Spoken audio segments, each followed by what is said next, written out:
All right, so big news again.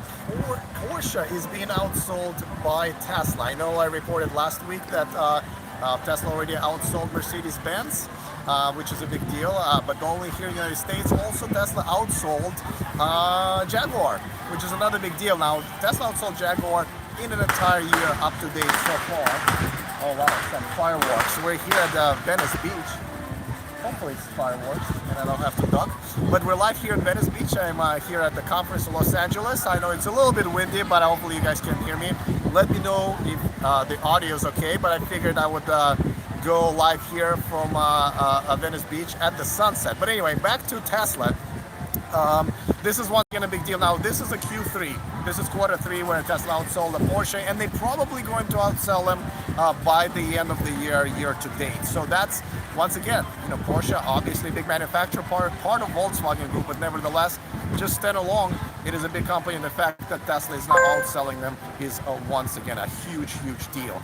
Now, before I go to other stories, just want to let you know that this show and this channel is sponsored by Evanex, the aftermarket accessories for Tesla.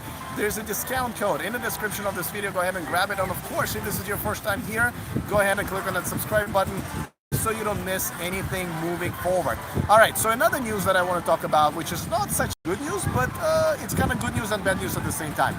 As you know, in the UK, there's a rebate that's been provided all along for plug-in hybrids and the electric cars, and that was, really doing a, I would say, good job as far as propelling the British sales for electric cars. But now they've decided to only keep that budget, only have those rebates for the all-electric cars. Now that's good news, right? Because they're now finally saying, listen, we're only going to help you out if you're buying all-electric cars. However, they decided to decrease that amount at the same time by 1,000 British pounds. Now, instead of 4,500 British pounds, you're going to get 3,500 British pounds.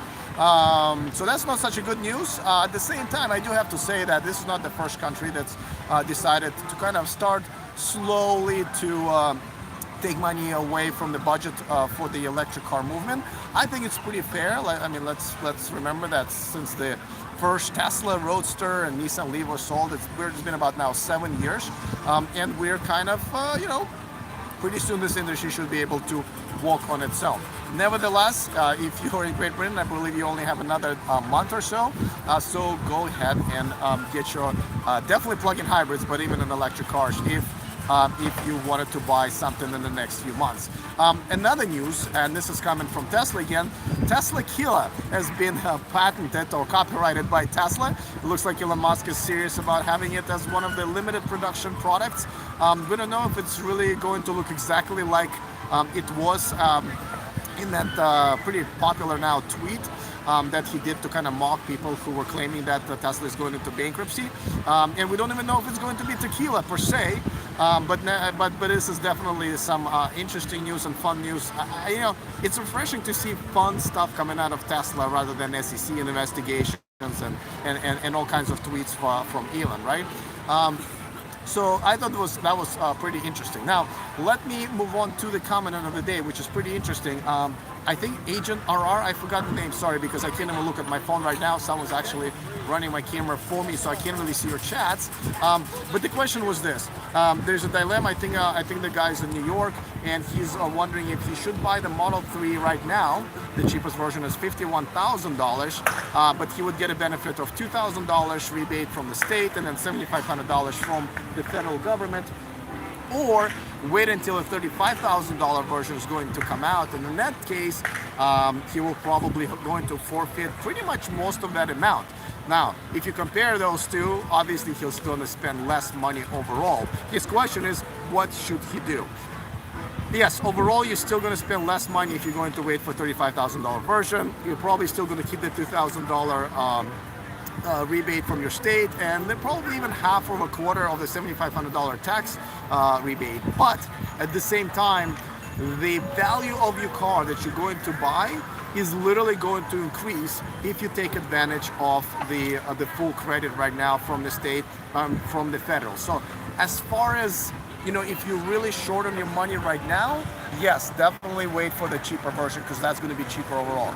But if you have the money and you're just wondering kind of how to manage it, I would say you're going to end up making more money when you're going to be selling your car at the end of your ownership term, and that's where you're going to get a lot of it back because essentially that's the money that are free given to you because of your tax credit. And who knows, you never know. Those rebates from the state can go away pretty quickly, and New York is a state where things can change very quickly. So I would recommend, if you have the money, just go ahead and grab the 51,000 one, and then go ahead and make that money once you're actually going to go ahead and sell it. Hopefully that makes sense. All right, so this is my last day here in Los Angeles. Thanks for hanging out with me in such a weird live form. I'm not home in the studio. I'm just streaming straight to YouTube. Something different. Definitely kind of sucks for me a little bit because I can't always see your comments and stuff like that. Can't see your pretty pictures and videos. But hey, I figured instead of just giving you unuploaded videos, I would just go live and keep you guys up to date with what's happening. Tomorrow, don't forget, tomorrow is going to be really cool. I'm going to post me hosting the panel of really cool people back from September at the Tech Crutch Disrupt 2018 in San Francisco. So that's going to be posted tomorrow. And I'm doing something different next week. I'm actually going to go and do 2, 3, or even 4 videos per day. Each video will be dedicated to each news piece that I'm covering. So there will be probably 4 or 5 minute videos instead of having 10, 15 minutes videos that I've been doing, kind of putting everything together. See how it's going to go, but in the description of this video, in the comment section of this video, make sure to let me know what you think about that. I'm just going to go ahead and try it for a week, see how it goes. I think actually you guys are going to really like that. All right, I am freezing my butt off even though I'm completely covered in 5 layers. The sun is going down. I'm gonna go and get something to eat, hot chocolate, and then fly back to Sacramento. All right, guys, thanks for sticking around. I will see you next time, and remember to stay charged.